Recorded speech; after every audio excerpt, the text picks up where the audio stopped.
નમસ્કાર મિત્રો, હું છું જયેશ હિરપરા. કૃષિ મિત્ર ચેનલમાં આપનું હાર્દિક સ્વાગત છે.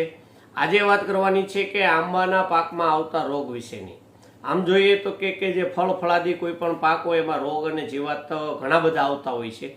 અને જે લાંબા ગાળાના પાક હોય કે જે બહુ વર્ષાયુ પાક હોય કે એમાં જેમ ઋતુ બદલે કે સિઝન ચેન્જ થાય એટલે એમાં રોગનું પ્રમાણ રહેતું હોય છે. હવે મુખ્ય રોગની વાત કરીએ તો કે આંબામાં જે 4-5 રોગ છે એ મુખ્ય રોગ તરીકે આવે છે. એમાં જે એન્થ્રેકનોઝ એટલે કે કોલિટ્રોટ્રાઇકમ ફળનો સડો જે કે એ લગભગ આપણે કેમ આંબામાં છે, તરબૂચ ટેટી છે, આ બધા રોગમાં આવતો હોય, એની પાછળની અવસ્થાએ આવતો હોય અને વધુ પડતું નુકસાન કરતું હોય. ત્યાર પછી રાખોડી એટલે કે સફેદ સારો પાવડી મિલ્યુ છે એનું પણ પ્રમાણ ઘણું બધું રહેશે. ત્યાર પછી માલ ફોર્મેશન એટલે કે જે ફ્યુઝેરિયમ નામની ફૂગથી આવે છે એ પણ થાય છે. એટલે કે ઉપર આપણે જ્યારે કે ફાલ લાગેલો હોય એ બધું ઝુમરાઈ જાય છે અને નાના નાના પાન થઈ અને આખું માલ ફોર્મેશન થાય છે કે ફ્યુઝેરિયમ નામથી પણ થાય છે. અને એક બીજું જે કથેરીનો ઉપદ્રવ હોય ત્યારે પણ એ એક પ્રકારનો વાયરસ પણ ફેલાય છે. ત્યાર પછીની વાત કરીએ તો કે બેક્ટેરિયલ કેન્કર એટલે કે ઝેન્થોમોનાસ નામથી ફેલાય છે.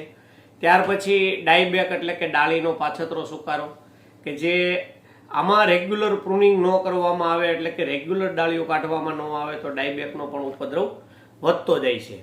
ત્યાર પછી ફોમા બ્લાઇટ એટલે કે જૂના પાંદડા હોય કે નીચેના ખરી ગયેલા પાંદડા હોય કે એની ઉપર જે ડાઘા થઈ અને જે રોગ ફેલાવે છે કે એક પ્રકારનો ચેપી રોગ છે કે પાંદ ઉપર ડાઘા પડે છે. પછી છે સૂટી મોલ્ડ એટલે કે પાંદ ઉપર જ્યારે કે આંબામાં ચૂસિયા જીવાત એટલે કે મોલોમચ્છીનો ઉપદ્રવ વધે છે ત્યારે પાંદ ઉપર જે કાળો કલરનો પાવડર જેવું અથવા ચીકણું લેયર થઈ જાય છે એને સૂટી મોલ્ડ કહેવાય છે. પછી એમાં ફૂગ ડેવલપ થાય છે અને પ્રકાશ સંશ્લેષણની ક્રિયા બંધ થઈ જાય છે એટલે કે જેનાથી ગ્રોથ છે એ અટકી જાય છે.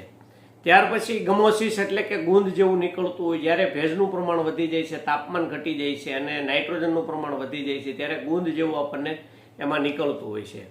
ત્યાર પછી રૂટ રોટ છે, ડેમ્પિંગ ઓફ છે એટલે કે એવા બધા રોગ હોય છે. પણ વધારે પડતો જે છે એ એન્થ્રેકનોઝ, પાવડી મિલ્ડ્યુ, સૂટી મોલ્ડ, ડાયબેક આ બધા રોગ છે એનું પ્રમાણ વધારે રહેતું હોય છે. તેના મેનેજમેન્ટ વિશેની વાત કરીએ તો કે એન્થ્રેકનોઝ છે એ ફળનો સડો પણ કહી શકાય. અને બીજું કે ખેતરની અંદર જૂના પાંદડા જે પડેલા હોય એ પાંદ ઉપર પણ એનો ફેલાવો થતો હોય.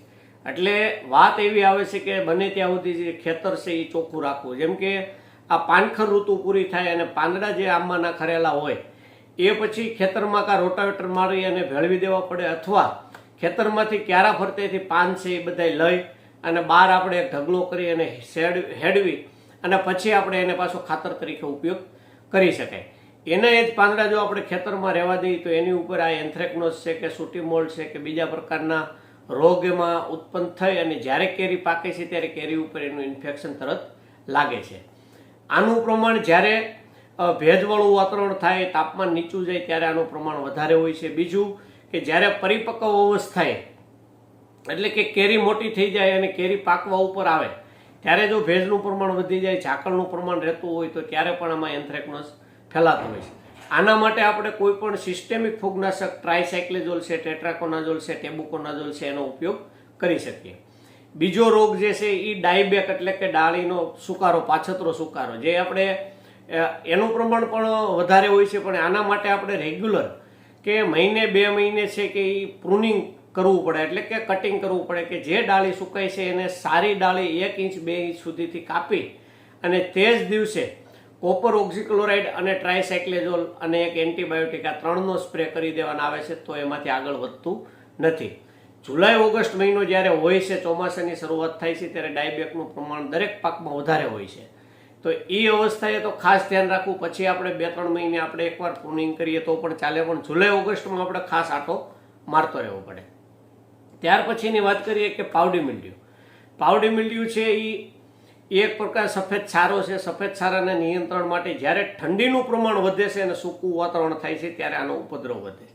ત્યારે એન્થ્રેકનોઝ છે એનું ઉલટું છે કે જ્યારે ઠંડી કરતાં ટેમ્પરેચર ઘટે છે પણ ભેજ વધે છે ત્યારે થાય છે. ડાયબેક પાવડી મિલ્ડ્યુ છે એ ભેજ હાવ જે ઓછો હોય અને ઠંડીનું પ્રમાણ હોય ત્યારે વધારે આવે એટલે કે સફેદ સારો. આના માટે ઝોલ ગ્રુપનું કોઈ પણ ફૂગનાશક આપણે વાપરીએ જેમ કે હેક્ઝાકોનાઝોલ, ટેબુકોનાઝોલ, પ્રોપિકોનાઝોલ અને સલ્ફર પણ આમાં જે કામ કરે છે એટલે ટેબુ સલ્ફરની આપણે પણ ભલામણ કરતા હોઈએ છીએ. તો તો આ પ્રમાણે એક ટ્રાયસાઇક્લોઝોલ છે, એક કોપર ઓક્ઝીક્લોરાઇડ છે અને એક એન્ટીબાયોટિક છે. આ ત્રણનો જો આપણે છંટકાવ કરીએ તો એમાં આપણે એન્થ્રેક્નોઝમાં પણ કામ આવી જાય, ડાયબેકમાં પણ કામ આવી જાય અને બીજા બધા જે કંઈ રોગ છે જેમ કે માલ ફોર્મેશન છે કે બીજા કોઈ પણ સૂટી મોલ્ડ છે કે એમાં પણ આપણને એમાં નિયંત્રણ મળી શકે છે. પરિસ્થિતિ એ થઈ છે કે જ્યારે ફૂગનાશક, ખાતર અને જંતુનાશક બધા મિક્સ કરવા કે નહીં, જો કમ્પ્લીટ ડોઝ કરવાનો હોય તો અલગ અલગ કરવાના. એકાદી ફૂગનાશક તમે દર વખતે જેમ કે એક જીવાતનું હોય, એક પાછું આ ખાતર હોય અને એક ફૂગનાશક હોય, એવી રીતે 3 વસ્તુનો આપણે છંટકાવ કરી શકીએ છીએ. વિશેષ માહિતી જોતી હોય તો ડિસ્પ્લે ઉપર જે નંબર બતાવવામાં આવે છે એ નંબર ઉપર તમે આંબાના ફોટા પણ મોકલી અને વિશેષ ફોન કરી અને માહિતી મેળવી શકો છો. જો આ વિડીયો સારો લાગ્યો હોય તો અન્ય ગ્રુપમાં શેર કરો અને અમારી ચેનલ સાથે જોડાયેલા રહો. નમસ્કાર.